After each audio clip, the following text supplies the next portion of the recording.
Ahoy! Today we're talking about various things that have been data mined with the most recent patch. Some stuff outside of the usual, some stuff about the next guard, and some stuff about the guard afterwards.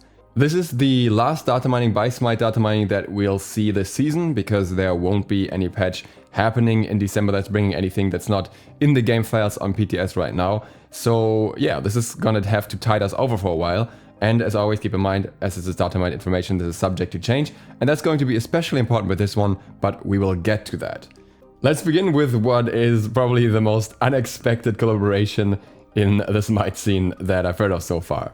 If you want to talk about weird crossovers HiRez has done, this one is definitely on top of the list. What is it? Well, in patch 7.12, so still in this year actually, but it's coming out next year, there is an avatar. And this avatar is for HiRez the rapper, and behind it says HRX. So this is something that will probably be announced at HRX, and I would assume that HiRez the rapper will actually be on stage at HRX. So he will be performing there, and then you can probably get his avatar somehow. And this comes after something happened in July. He posted on Twitter, "I am not Paladins, I am HiRez the rapper, not the gaming company, stop asking me to patch and nerf stuff." And I quote retweeted that and said, "It finally happened," and he said, "It's been happening for years." So most certainly a struggle for him, I imagine, that people just reach out to him, "Can you fix this, can you change that?" And I'm like, I don't have anything to do with the company. So I guess somebody reached out to him after that and was like, "Hey, you know what, you want to have something to do with us?" And he has actually played HiRez games recently. He tweeted about playing Rogue Company, trying that out. So I assume that's somewhat in preparation for that. And I think it's pretty cool. I think it's a funny crossover. Not one that anyone would expect, but hey, at the end of the day, maybe both can benefit a little bit from that. So I think it's funny. Looking a bit further on the horizon, we also have stuff about Season 8. There's something that's listed as Season 8.2, which is an Arthur skin, Hera skin, and Varmint skin. And a Spring Holiday chest, as well as some announcer pack and skin stuff. But what's more important, underneath there is the 2021 viewer pass, so the viewer points are coming back, and something that is called Simul Media. Now, Simul Media has a website, and on that website you can find out that they're an ad company. They connect advertisers to platforms that allow them to run ads.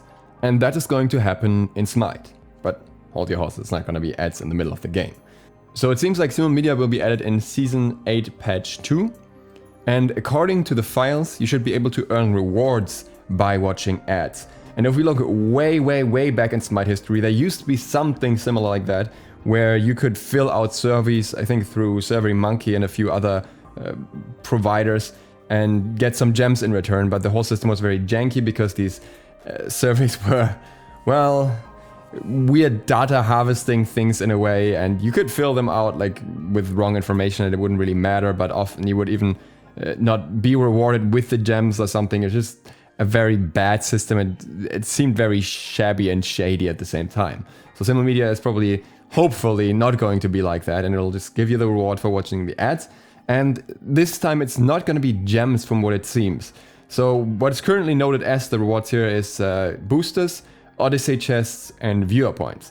Now with Odyssey chests you can effectively still get quite a fair bit of nice stuff, and I don't think anyone will be complaining about viewer points, because effectively you can also get skins with that, but you won't just be able to get everything by watching ads from what it seems. This, by the way, was found out by Daredust, so credit to him for digging that up. We'll talk more about other stuff from Daredust soon. With this particular one, I'm actually wondering how you guys feel about that. I think, on one hand, it does drive Smite a little bit in the same direction as mobile games are going, and sometimes that can be very frustrating, but I think if it's implemented right, then it wouldn't be an issue. If it's just you voluntarily watching ads to get bonus stuff, and that just happening, I don't know, maybe after you finish a match or something, I would not have a problem with that. Or maybe even watching it while waiting in queue or waiting in the lobby, because there's nothing else to do there if you're not tapped out anyways. So I think it's not a terrible idea as such. But I don't know if everyone feels like that. At the end of the day, as long as it doesn't drive up prices for getting things without this service, I don't really have an issue with it, because if you don't want to use it, you could just not use it and just buy things with gems instead. If you have the money, if you work full-time or whatever, then you're just going about it the same path as you always have. So yeah, I think it's cool for people that don't have that much money to still bring some revenue to HiRez, but also let those people get some cool stuff. That is, as long as the implementation is right. And that brings us to the next two gods. The first one we've already talked about in the past, but there's new information here, and that is Tiamat. So we already talked about this a few times, so I'm going to go through it relatively quickly. Tiamat is the first Mesopotamian goddess. She is often, usually depicted as a dragon or a sea serpent, and there is a good chance that she has multiple forms based on the fact that she has multiple stances here as well. Her passive has an effect called Hardened Scales, likely linked to something defensive, and that stacks in some way. Additionally, she has the effect Cruelty, which increases basic attack power and physical lifesteal, which is the item effect of Serrated Edge, that's called Cruelty as well. So it could be that it's only physical because Serrated Edge has a physical effect and this is translated over to magical effect for her, or it could just be that she's a warrior. I have my money on warrior, but it's not confirmed. It would just fit in the release schedule at the moment. Something in her kit has a stronger and a weaker effect. This could be Cruelty, this could be Hardened Scales as well, because Hardened Scales is also noted under that as well. She has a flying animation, so likely a flying stance, because she also has a different animation for ground and flying specifically. So the speculation from Smite Datamining here is that she probably transforms or activates a fly mode. A new thing that's added here now is that she has a throne. This is specifically in the lobby. Initially, I thought this might be a further indication that she will have a human form. But I had the opportunity to talk to some more lore and mythology invested people on Reddit here, and I'd like to thank the Chaos Discord god who gave me a fair bit more information. So her two different forms don't necessarily refer to a humanoid form. It is actually very vague in what her original form may be. The dragon and sea snake form are actually something that were introduced a little bit later by the Babylonians, and her original form could be something like an eldritch abomination or just something completely different. We don't really know what it is specifically based on the descriptions that exist, but she wasn't described as humanoid. At the same time, it's so vague that we really don't know. So it's going to be very interesting what path HiRez chooses here. I wouldn't be entirely shocked if they still choose to do a humanoid form, but I could also see that she has two different dragon-ish forms, that maybe one is just walking and the other one is flying as a dragon, or something entirely different that somehow matches with sitting on a throne. Or maybe she's just destroying a throne after all. Now for her basic attacks, you already knew that she has projectile basic attacks with a fire mode that apply a damage effect that's likely a burn over time. Now we have some new effects. We have a basic attack fizzle FX, which would again apply very well with the damage over time with the fire, burning, everything else kind of goes together. And there's a passive FX as well, but there's also a quad passive FX. Ferreo thinks that could mean that they're going with an interpretation with 4 heads, which is something that was introduced at later stages by, I think it was Dungeons and Dragons originally.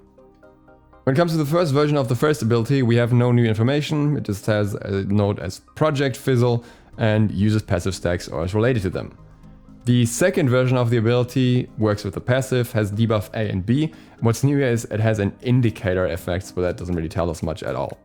The second ability has no new information. The first version has a deployable, the second version has a deployable spawner, an effect group, an area of effect, and a warm-up. And when it comes to the third ability, for both versions, we still don't have any information at all, which is kind of unusual. So I don't really know, maybe the third ability is just going to be a stand swap. Normally we would see at least some information on all abilities at this point. The ultimate is the one that gets a lot of new information, and it's actually crazy what's happening in this ability. This ability now has 3 stages, stage A, stage B, and stage C. And it seems like it doesn't have 2 versions like the other abilities do, but actually has these separate stages for one ability. Under stage A, we have the note that it's subdivided into 3 or 4 things, and stage A has sub A, sub B, and sub C. Now this could be information that's actually related to stage B or C, or it could actually be sub-stages of stage A. So depending on that, it might be a little less overwhelming or completely crazy. The only thing that has additional details here under stage A, under the subs, is sub B, which uses passive stacks or is related to them. 2 new things for stage A are that it has temp looping and a debuff. Temp looping is completely unclear to me. It's some temporary looping of some effect maybe, but I don't know why that's noted so differently from any consistent effect in the game. Stage B has more information. It has a damage over time effect that increases in-hand damage. This may refer back to Cruelty. It's a deployable match, and it has a pet, which could just be a minion, as well as, again, damage over time. The pet mentions a bull ward. I think this is meant to be a bull walk. I'm not sure, or is this actually a bull ward? It could kind of be both, but I'm not sure what a bull ward would be. A minotaur and a basilisk. Ferrero thinks the last two could be placeholders, but considering that she's giving birth to all kinds of creatures in the story, who knows? They could just not be placeholders as well. And this ability also comes with a root, which I have no idea how that fits with the rest of it. Increased in-head damage, spawning a pet and a root in one part of an ability? I don't know. Stage C is a deployable. It comes with a hit effects and a warm-up effects. Overall, as much as we have a lot of information about Tiamat at this point, it still doesn't really add together to anything in my opinion. It's still very vague. There's still a lot of things about each ability that I'm missing that will give us clear indication as to what the ability will be. And unfortunately, it seems like we're not gonna learn more about her until HiRez, where I feel like they're just gonna outright announce her and her abilities and just show her as the new god for the new season. I wish we could have gotten some more beforehand, but that's just how it goes with Datamining. And speaking of that, there's also another god after that, god 114. Now here we actually learned something about what this is not. So Ferreo thought this might be a Hindu deity. This was with a question mark from the beginning. There were some mentions in the files that indicated that it might possibly be a Hindu god, which immediately led speculation towards Shiva, and we know that a lot of people are very, very excited for Shiva because he's one of those gods that's very popular and that people have been hoping for a long time. But before you get excited now, HiRez Kilgun responded to the Datamining post on Reddit. He said, "We usually don't like to comment on data mining, but I'm hijacking the top comment to say there is not a current Hindu god on the calendar. We understand the community wants another Hindu god and it's something we are considering. But if we do one, it certainly won't be one of the next two gods." And I think this was a smart move because I think a lot of people would have hyped it up for Shiva otherwise and then would have gotten disappointed if it wasn't Shiva, even though it was just data mining from the beginning. What's interesting in this regard is that Kilgun specifically said that there's not a Hindu god on the calendar.